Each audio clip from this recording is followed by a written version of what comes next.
My Webutation, written and narrated by Yolanda A. Reed. When I read that author Elizabeth Gilbert never Googles her name, I had to ponder. My reaction was surprise, since I Google my name at least every couple of weeks. I used to Google it daily, often to verify that a blog or forum post had shown up in cyberspace.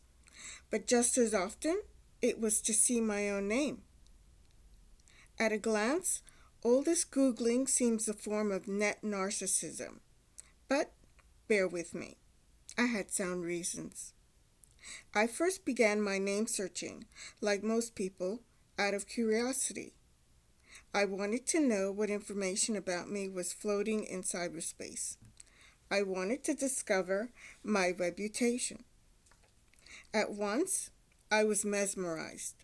The kaleidoscope I ogled through as a young girl had now morphed into my computer monitor.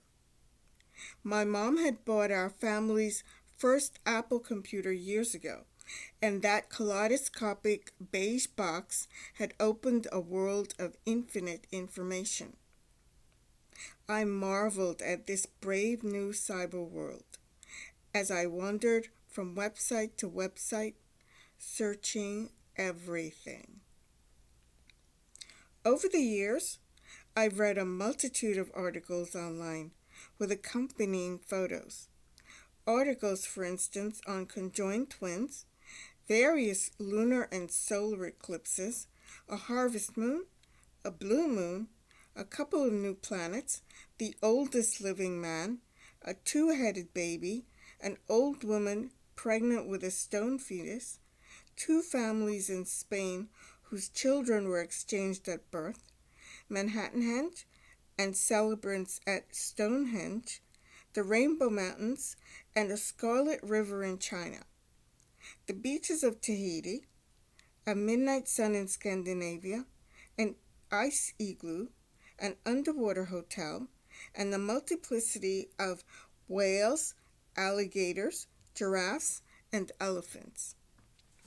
Also, pink flamingos on a South American river, gray koala bears in Australia, green turtles on the Galapagos Islands.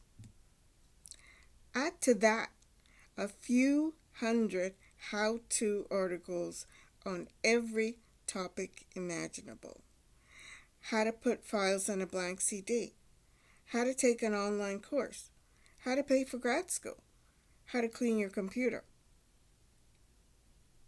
Eventually, I read an online article on how important it is to guard your reputation.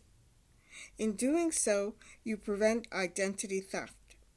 You also prevent misinformation, as employers or potential employers, family, friends, and frenemies troll the web for information about you. That article was validation of sorts. I then began the little exercise of Googling my name. Besotted, I discovered a few things about it. First, between 90 and 136 women in the U.S. are named Yolanda Reed. So my name is not as unique as I thought. Second, my surname means red, since a couple of distant ancestors were Scottish and had red hair. Third, Yolanda means violet. In addition, I discovered that searching or Googling has changed me, albeit subtly. New aspects to my character have emerged. For instance, I'm impatient now for results even if they take 0.614 seconds to generate, say, 3 million results. If results will take as long as 15 seconds, I sign off and click on something else. My expectation is for instantaneity. A quarter minute is way too long to wait, and 1 minute seems an eternity. If I'm realistic and ask myself, when have search results ever taken 15 seconds to manifest themselves? I have to answer, never. Internet time is in milliseconds. My secondary web browser takes as long as 2 minutes or more to upload web pages. That is why I stopped using it. Now I always research people and products. Whether I'm buying a book, a computer, or a water heater, I'll research it first. I take a look at people's Facebook or Twitter page, if they have one. I check out celebrity gossip, obviously, and I read news stories from a handful of e-newspapers to the point that some days I consider myself over-informed. Moreover, I've tried to get on as many platforms as humanly possible. I have a website, a blog, and a Twitter account. I'm also on Goodreads. The blog is a must, but for a long time I avoided Twitter. The reason? I noticed that people tended to get into mini scandals from their tweets, from celebrities to ordinary netizens. As it happens, 280 characters can be pretty powerful.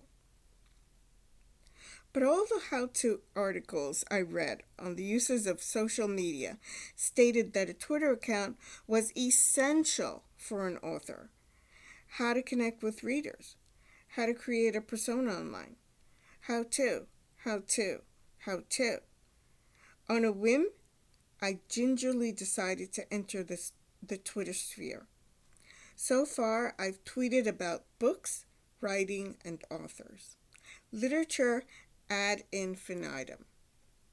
Very writerly, as if I were leading a virtual seminar. I've kept my revelations modest and professional. No scandal here. On forums, I try to maintain a dual stance, friendly yet not too friendly for fear of engaging with an e-stalker. And I've discovered that everything you post turns up in the search engines sooner or later. Mostly sooner, between 2 days and a couple of weeks. Today, I can even view posts of mine from 10 years ago. The internet is, at once, evanescent and ever-present. My words float on in cyberspace, the virtual frontier.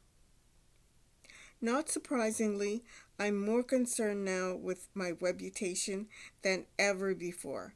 Moreover, all this cyber information has changed how some people perceive me, including a few family members. I get a little bit of the recognition that I crave, and the world seems to validate me, thanks to the internet gods. But the reality is that I haven't changed all that much. I've always written, even as a child. I've always drawn and loved art. I've always loved reading and books. I was a gifted child and creative teen. My personality has not changed all that much. Now, however, all this information is available online for anyone who wants to know, from my interests to my favorite books to what my childhood was like. And I, myself, am more informed than ever. On occasion, I've searched for a quote by Shakespeare. Once, at my father's urging. He wanted to know the quote's exact wording and what play or poem it came from. As I recall, it was a Saturday. I put off the word hunt for a couple of hours. Then I logged on. Within a few minutes, I'd found the answer. I've also hunted down song lyrics, most memorably, a Destiny's Child song, I'm a Survivor. I searched out the poems of Chinese poet Su Chi Mo. I verified the year Dylan Thomas was born. When I first endeavored to learn Chinese, I found a website that gives free lessons.